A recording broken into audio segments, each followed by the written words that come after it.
So now we're ready to turn our attention to the next topic in the STL pantheon of features, which are functors or function objects. So a functor declares and defines operator function call. And operator function call just says operator open close paren, some parameter list, and then you have the body of the function.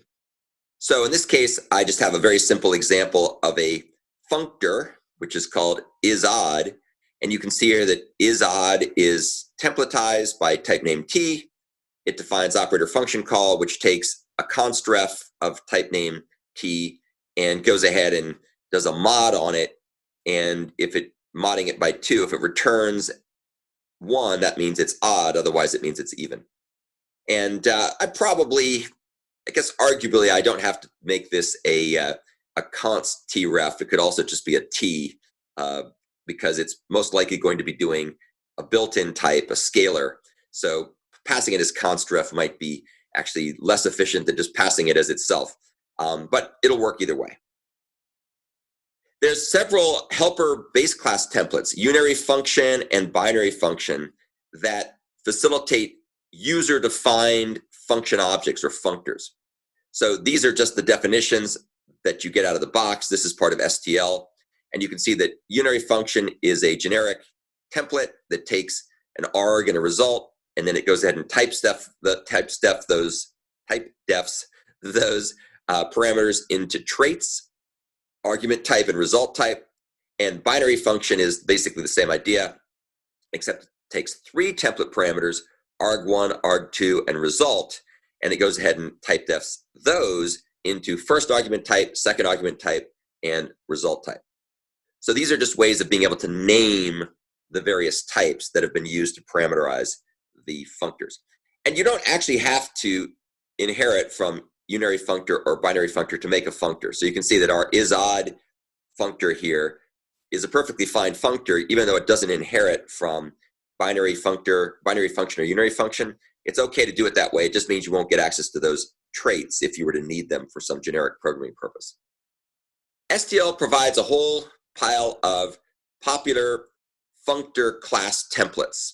So you can see here we have a bunch of arithmetic functors like plus, minus, divides, and so on. We have a bunch of comparison functors like less, greater, greater equal, less equal, et cetera, et cetera. And then we also have various logical operations like logical and, logical or, logical not, and so on. Many generic algorithms take STL provided or user-defined functor arguments to extend the behavior of the algorithm. And there's various ways these things get done. Just as an example, as you can see here with this simple little snippet of code, you can pass in the greater functor as an object to the sort method to control how it works. You can also pass in functors to the transform algorithms to have them do some computation on their elements.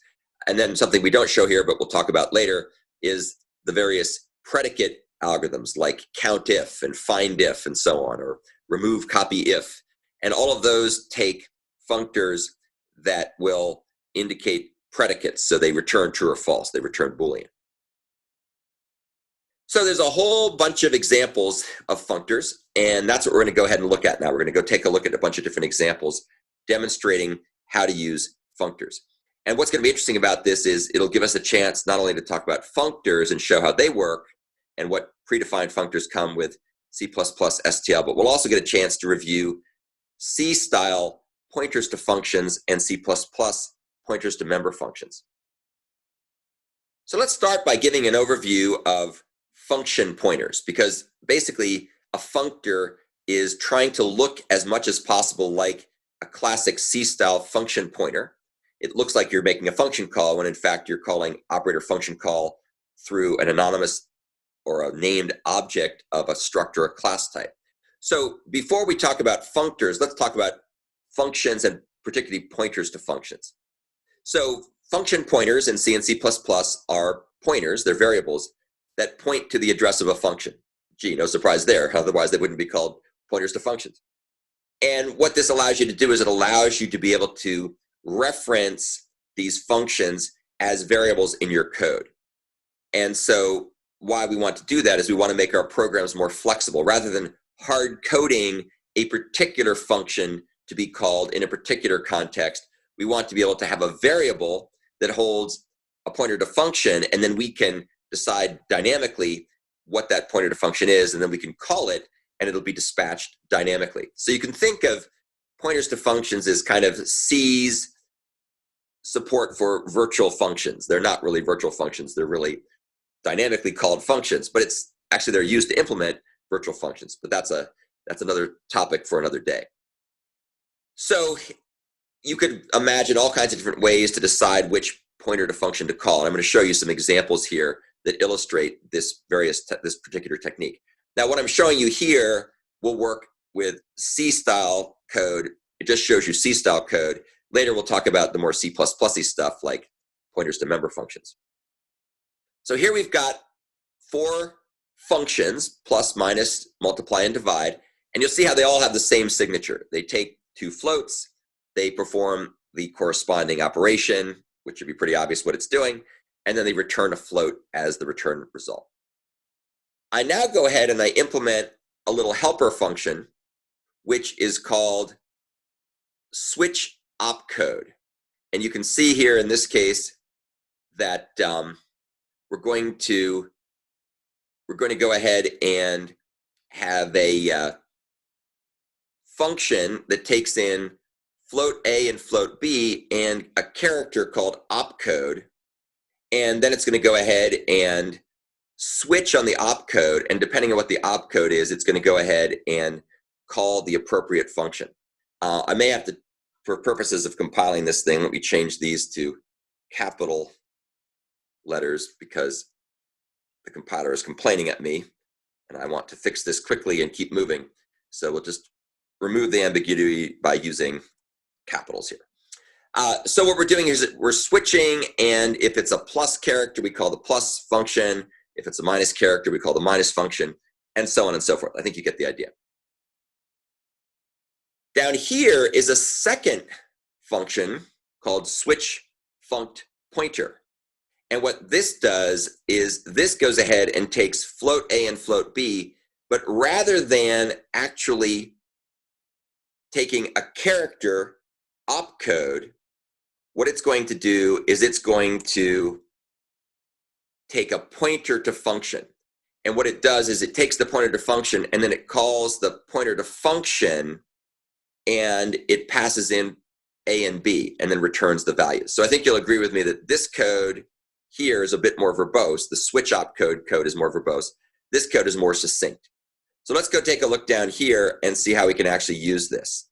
And I better name this stuff appropriately so that it will actually do the right thing. Okay, so now we've got our main program, and we're going to go ahead and call switch opcode, passing in 2 and 5 and the opcode plus. And then down here, we're going to have switch funct pointer, passing in 2 and 5, and then passing in the minus pointer to function, which I could also pass like this. I could pass it like this. I could pass it like that. Same difference. So let's go ahead and run the code. And you can see the results come back as we'd expect. So 2 plus 5 equals 7, and 2 minus 5 equals minus 3. So arithmetic works even when using C-style pointers to functions. All right, so that's just kind of showing you the concept of pointer to function. So now what we're going to do is we're going to show C++ equivalents or C++ extensions to the concept of pointer to function, which it inherits from C.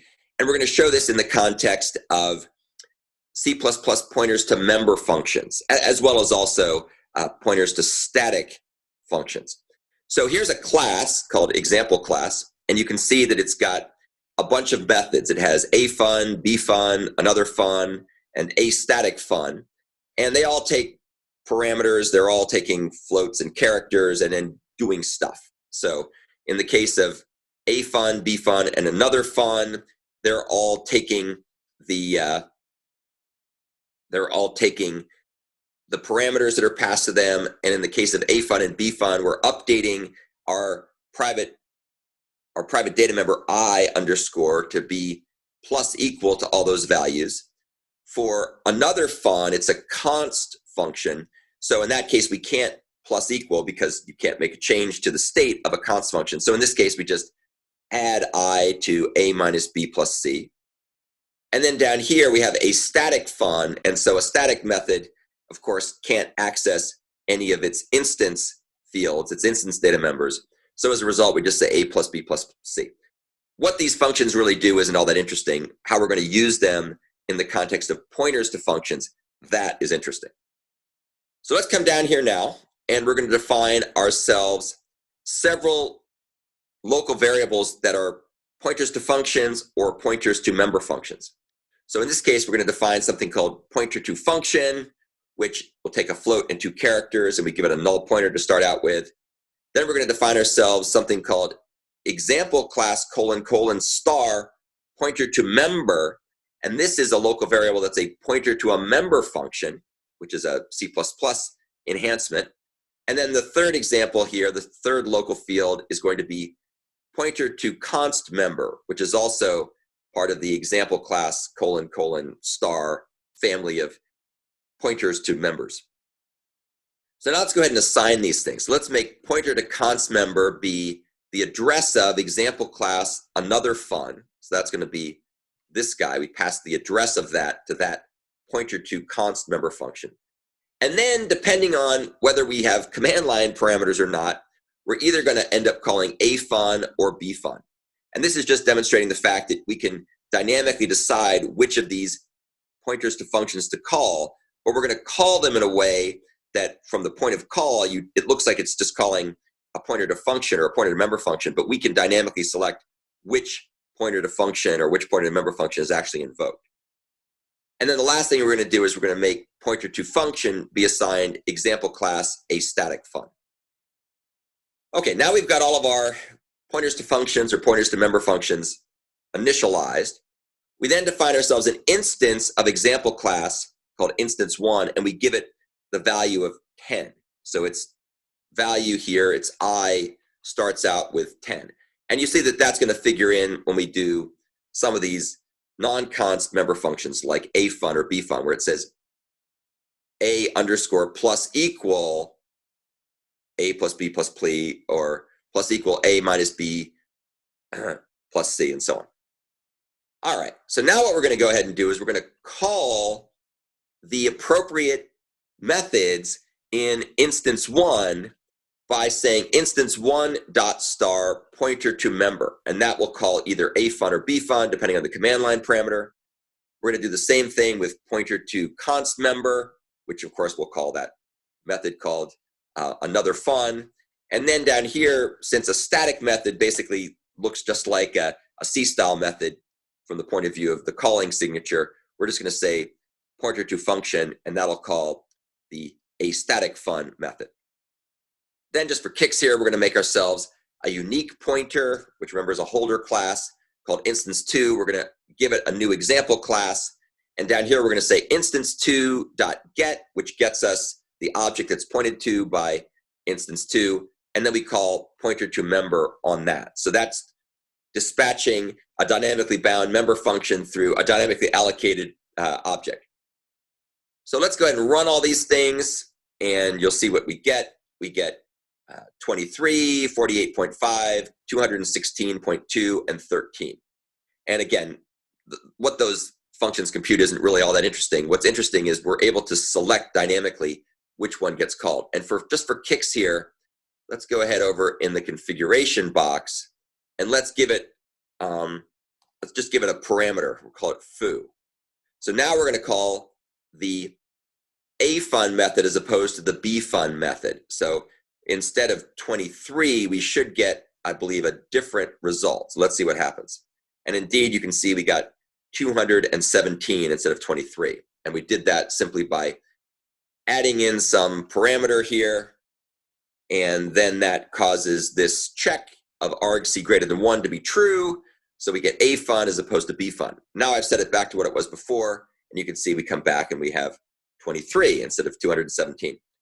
So that's just demonstrating how you can dynamically select which pointer to function gets called, but you'll see that the actual code here just calls whatever it's been assigned to dispatch. It doesn't know or care that there was some conditional logic that dictated which of these pointers to member functions actually got stored in the pointer to member variable.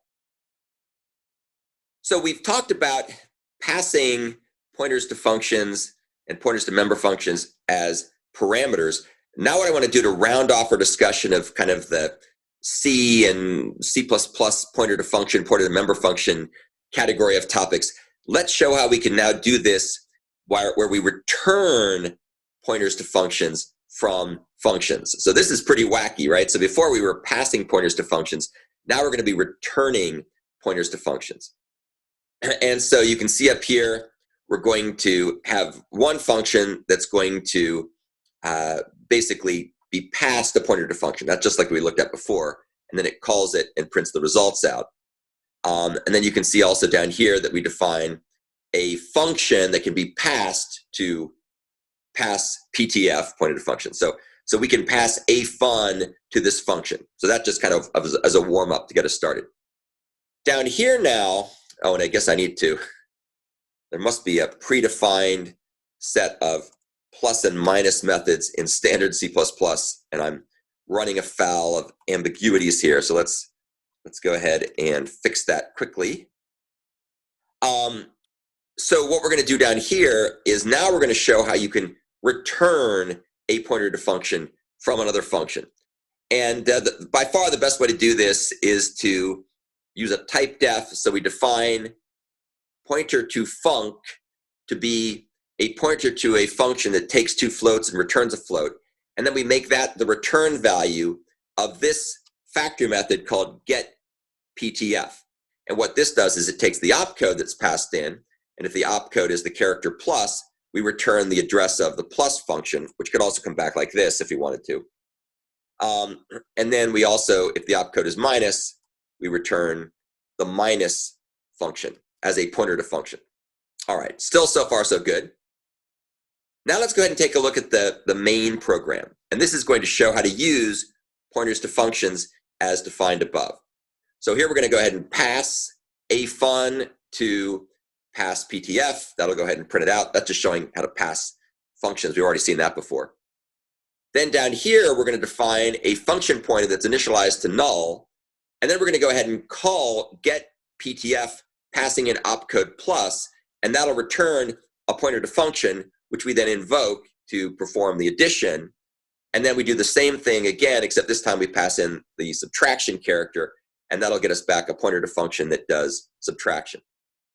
So let's go ahead and run this code, and you can see that indeed it does this work up here, prints out the result, and then down here you can see that 2.4 plus 4.2 equals 6.6, and you can see 4.2 minus 2.4 equals 1.8. So that's again just kind of showing how you can use these various mechanisms in order to get pointer to function semantics. Okay, so that wraps up our discussion of C style pointers to functions and C++ style pointers to member functions. So now what we're going to do is we're going to begin our discussion of functors or function objects. And as I've talked about before, a functor is just an object that can be called as if it were a function.